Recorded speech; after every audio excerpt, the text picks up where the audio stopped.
Hi everyone, this is Tushar Chaudhary and I follow the Astro Healer Mr. Ricky Chadda on YouTube, and you should also follow him for any kind of astrology issues. Thank you so much.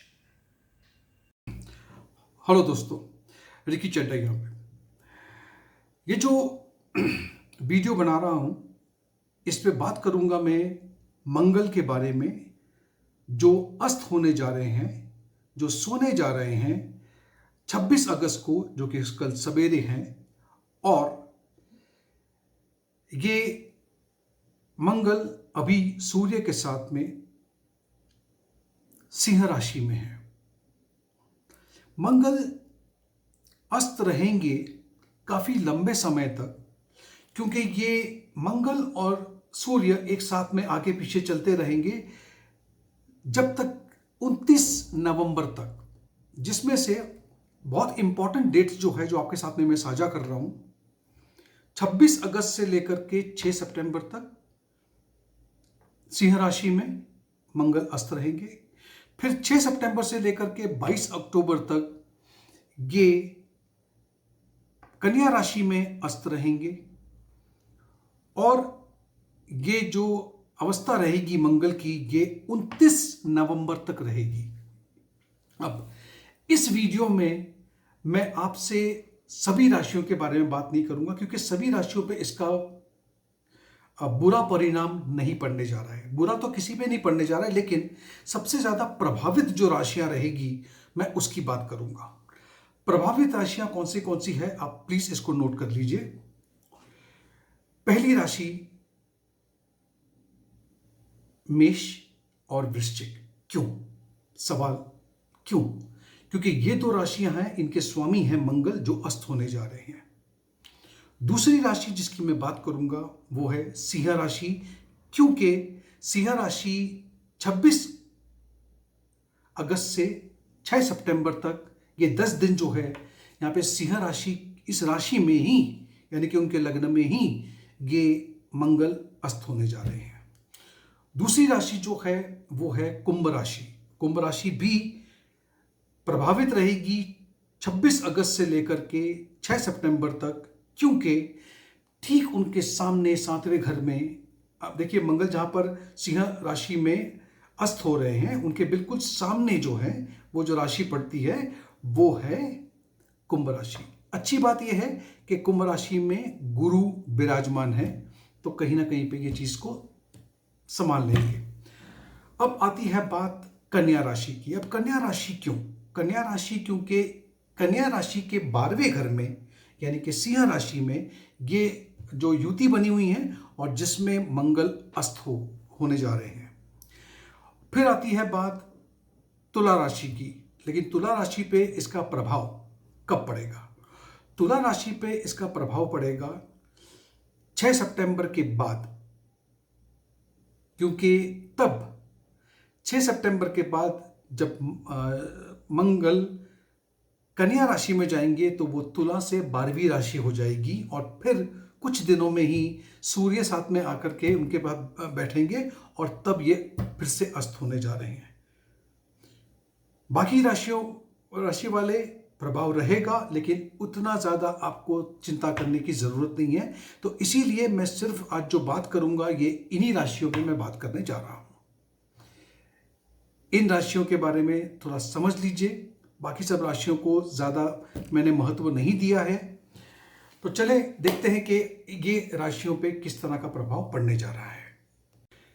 मेष राशि वाले, ये जो मंगल अस्त हुए हैं ये आपके राशि के स्वामी होते हैं। ये आपके जीवन में कुछ चैलेंजेस लेके आएंगे, कुछ ऐसी परिस्थितियां पैदा करेंगे जहां पर आप अपनी बातों को दूसरों के सामने रखने में असमर्थ होंगे। आपको कहीं ना कहीं अंदर से ऐसा लगेगा कि आपकी जो आपका जो आत्मसम्मान है, आपकी जो थोड़ी बहुत जो काबिलियत है, उसमें कुछ कमी आपको नजर लगे आएगी। आप में जो वो क्षमता है लीडरशिप की, जिसके बारे में आप काफ़ी प्रचलित हो, आप सब जानते हैं कि आप अच्छे लीडर हो, लेकिन यहाँ पर कहीं पर इस लीडरशिप पे सवाल खड़े हो सकते हैं। अगर कोई बहुत ही इंपॉर्टेंट डिसीजंस आपको अगर लाइफ में लेने हैं तो अपने घर के जो बड़े बुजुर्ग हैं उनसे सलाह लिए बिना काम नहीं करना। और आप जानते हो कि ये जो आपके राशि के स्वामी हैं ये 29 नवंबर तक अस्त रहेंगे और ये समस्या आपके साथ में लगी रहेगी। इसका आपको विशेष ध्यान रखना है। तो मैं फिर से दोहरा दूं कि आपको अपने बुजुर्गों से, अपने बड़ों से सलाह लेकर के ही काम करना है। जल्दबाजी में या तहस में आकर के कोई भी काम नहीं कीजिएगा, वरना वो आपको आगे जाकर तकलीफ में डाल सकता है। तो ये रहा मेष राशि के बारे में। अगली जो राशि है वो जिसकी मैं बात करूंगा वो रहेगी सिंह राशि। सिंह राशि वाले 6 सितंबर तक ये मंगल आपकी राशि में रहेंगे। सूर्य आपकी इस राशि में, लग्न में या मून राशि में रहेंगे लगभग 14 सितंबर तक। अब हमें ये समझना है कि मंगल अगर अस्त हो रहे हैं आपके लग्न में या आपकी राशि में, तो ये आपके सामने कुछ परेशानियां तो जरूर उत्पन्न करेंगे, लेकिन ये बात को भी हमें नकारना नहीं है कि सूर्य आपकी राशि के स्वामी अपने घर में बड़े प्रभावशाली होकर बैठे हैं। तो अगर चैलेंजेस आते भी हैं आपके सामने, तो उस चैलेंजेस को फेस करने की पूरी हिम्मत, ताकत और वो एबिलिटी आपके अंदर दिखाई देगी। सूर्य का अपने ही राशि में होना आपको इस चीज से बचा रहा है। ये एक तरह की आपके ऊपर एक ब्लेसिंग है कि सिंह राशि में मंगल अस्त जरूर हो रहे हैं, लेकिन आपके स्वामी आपके साथ बैठे हुए हैं, तो ये आराम से आपको इस चीज से बाहर निकाल लेंगे। 26 अगस्त से लेकर के 6 सितंबर तक की ही यह दिक्कत है, बिकॉज उसके बाद आप देखोगे कि 6 सितंबर के बाद में मंगल कन्या राशि में प्रवेश कर जाएंगे। तो आपके लिए इतनी ज्यादा परेशानी की कोई बात नहीं है, रिलैक्स कर सकते हो आप। दूसरी राशि जिसकी मैं बात करूंगा वो है कन्या राशि। अगर कन्या राशि की बात करूं तो मैं इतना बता दूं कि 6 सितंबर तक, यानी कि 26 अगस्त से लेकर के 6 सितंबर तक आपको ये समझना है कि आपकी 12वीं राशि में, यानी कि सिंह राशि में, ये मंगल अस्त होने जा रहे हैं। ये युति भी बनी हुई है। यहां पर आपकी थोड़ी सी हिम्मत में, आपकी ताकत में, आपकी एबिलिटी में थोड़ी सी गिरावट देख रहा हूं। अगर आपका काम ऐसे किसी भी चीज में है जिसमें आप मशीन्स पे काम करते हो या आप गाड़ी चलाते हो, तो आपको विशेष ध्यान देना होगा, क्योंकि यहां पर एक्सीडेंट के चांसेस नजर आते हैं। आपको इस बात का विशेष ध्यान देना होगा। दूसरी बात है, अगर आप किसी के साथ में कोई व्यापार कर रहे हो, कोई डीलिंग कर रहे हो, बैंक हो या कोई भी चीज हो, उसमें जरा विशेष ध्यान दीजिएगा कि कहीं पे कुछ दिक्कत ना आ जाए। 10 दिन की बात है, लेकिन ये बात बहुत बड़ी है। हो सके तो ये 10 दिन किसी से लेनदारी देनदारी भी मत कीजिए आप। और अगर आपका कारोबार का संबंध अगर विदेश से है, फॉरेन कंट्री से है, तो 10 दिनों तक उसको बहुत ध्यानपूर्वक कीजिएगा। देखिएगा जो डॉक्यूमेंट्स हैं, जो बातें हैं, जो चीज़ें हो रही है, वो आपकी नज़रों से, मतलब आपकी पूरी सुपरविजन उस पर होनी बहुत ज़रूरी है। ये सब मैं कह रहा हूं कन्या राशि के बारे में। अगली राशि जिसकी बात करूंगा वो है तुला राशि।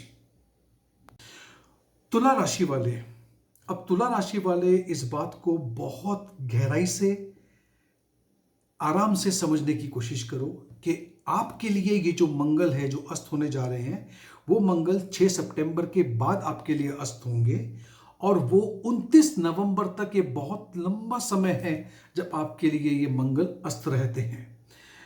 यहां पर मैं देख रहा हूं कि आपकी शादीशुदा जिंदगी में परेशानी बढ़ सकती है, हो सकती है, और आपको बहुत ध्यान रखना है, क्योंकि ये बहुत लंबी अवधि है। रक्त से यानी कि खून से संबंधित कोई बीमारी ना हो, इसका ध्यान रखिएगा। और अगर आपका कोई भी ऐसा काम है जिसमें आपको औजार, मशीन, ड्राइविंग, राइडिंग, ये कोई भी काम आप करते हो, स्पोर्ट्स में हो, कुछ भी हो, इंजरीज होने की यानी कि घाव लगने की बहुत संभावना दिखाई दे रही है। अगर आप यात्रा पे जा रहे हो तो बहुत ध्यान रख के जाइएगा। और अगर आप गाड़ी चलाते हो और अधिकांश आप गाड़ी, आपको पता है कि आप थोड़ी सी तेज चलाते हो, तो इस वक्त आपको थोड़ा सा सावधान रहना होगा। अगर आप बाइक चलाते हो तो आपको ज़रा भी चांस नहीं लेना चाहिए और आपको बाइक हेलमेट पहन करके ही चलाना चाहिए। ये जो मैं बात बोल रहा हूँ इसको बहुत ही हल्के में मत लीजिएगा, ये आपके लिए बहुत ही आवश्यक है। अगली जो राशि है जिसके बारे में बात करूंगा वो है वृश्चिक राशि। वृश्चिक राशि वाले, आपके जो राशि के स्वामी हैं मंगल, अब ये बहुत लंबे समय तक अस्त रहेंगे, 29 नवंबर तक। बीच में थोड़ी सी वो उजागर होंगे, फिर से अस्त हो जाएंगे। ये आपके सामने बहुत सारी समस्याएं ला करके खड़ा कर सकते हैं। मैं आप लोगों से अनुरोध करूंगा कि किसी भी तरह की बहसबाजी, किसी बात का आर्ग्यूमेंट, किसी बात की मतलब इन बातों में ना पड़ो जहां पर आप किसी से कोई आर्ग्यूमेंट कर लो, कोई डिबेट कर लो और जिसके वजह से आपका नाम ना ही मतलब सोसाइटी में भी, नेबर में भी, और अगर आपके ऑफिस में भी आपका इस चीज को लेकर के आपकी रेपुटेशन पे धक्का पहुंच सकता है। हो सके तो ऑफिस में जो पॉलिटिक्स चलती है, हर जगह चलती है, ये एक सत्य बात है। आप जितना उससे बचोगे, जितना दूर रहोगे, उतना ही आपके लिए फायदेमंद रहेगा। कम से कम 29 नवंबर तक तो बिल्कुल आपको मैं यह हिदायत देता हूं। आपको कहीं ना कहीं पे एक वो कहते हैं ना कि संतुष्टि नहीं मिलेगी। जो भी कार्य करने जा रहे हो उसमें आपको पूरी तरह से शायद संतुष्टि ना प्राप्त हो, तो इसको लेकर के आप प्लीज ज़्यादा चिंतित मत हो जाइएगा। क्योंकि अगर आपको पता है कि हाँ ये इसी कारण की वजह से हो रहा है, तो थोड़ा सा आप धैर्य रखिए, थोड़ा सा इंतज़ार कीजिए और समय आपके अनुकूल हो जाएगा, बहुत जल्द हो जाएगा। ठीक है। अगली राशि और जो आखिरी राशि है जिसमें मैं बात करूंगा वो है कुंभ राशि। कुंभ राशि वाले, आपको सबसे पहले ये समझना है कि आपके बिल्कुल 7वें घर में, आपकी राशि से, आपके लग्न से एक युति बनी हुई है सूर्य की और मंगल की। यहां पर मंगल 6 अगस्त से लेकर के 26 अगस्त से लेकर के 6 सितंबर तक अस्त रहेंगे। इस दौरान, इस 10 दिनों में आपके साथ में क्या हो सकता है, हम उसकी बात करते हैं। सबसे पहली बात है, क्योंकि बात 7वें घर की हो रही है, तो आपको ध्यान रखना है कि किसी तरह की कोई प्रॉब्लम आपके शादीशुदा जिंदगी में ना आए। अपने हस्बैंड या अपने वाइफ से किसी भी तरह की बहसबाजी, कॉन्फ्लिक्ट, कोई ऐसी वार्ता ना करो जो ये एक उग्र ही रूप ले लेकर। अगर कोई प्रॉब्लम्स है भी तो उसको बैठ करके समझ के, समझा करके इसको सुलझाने की कोशिश करो। अगर आपका कोई बिजनेस है और वो बिजनेस पार्टनरशिप में है और आपको ऐसा लगता है कि आप में और आपके पार्टनरशिप में किसी तरह की कोई खिंचावट सी है, क्योंकि कुछ बातें हैं शायद वो आपको समझा नहीं पा रहे हैं या आप उनको समझा नहीं पा रहे हो, तो बैठ करके उस चीज़ को एक्सप्रेस करो, बताओ। और इसके बारे में जब तक आप बात नहीं करोगे, ये चीज़ आगे जाकर बहुत बड़ी दिक्कत आपके सामने लाके खड़ी कर देगी। ये जो पीरियड है ये सिर्फ 10 दिनों का ही है, आपके लिए इतना ज़्यादा प्रॉब्लम नहीं है, लेकिन ये 10 दिन भी कभी कभी चीज़ें खराब होने के लिए एक रात ही काफ़ी होती है। तो दोस्तों, मैंने ये जितनी भी राशियां हैं जिन पे इसका प्रभाव पड़ेगा, मैंने उन्हीं राशियों का आज मैंने के बारे में बात की है। बाकी राशियां न्यूट्रल है, समा बिल्कुल आराम से समय निकल जाएगा, कोई ज़्यादा चिंता करने की ज़रूरत नहीं है। और आपको अगर ये मेरा वीडियो पसंद आया है तो आप इसे लाइक कीजिए और अपने मित्रों के साथ में, अपने रिश्तेदारों के साथ में साझा कीजिए। मेरे इस चैनल को सब्सक्राइब नहीं किया तो सब्सक्राइब कीजिए। और अगर आप मुझसे संपर्क साधना चाहते हैं तो डिस्क्रिप्शन बॉक्स में मैंने अपना फ़ोन नंबर, अपना ईमेल आईडी डाल के रखा है, आप मुझसे संपर्क कर सकते हैं। बहुत बहुत धन्यवाद। आप अपना ख्याल रखिए। Thank you so much.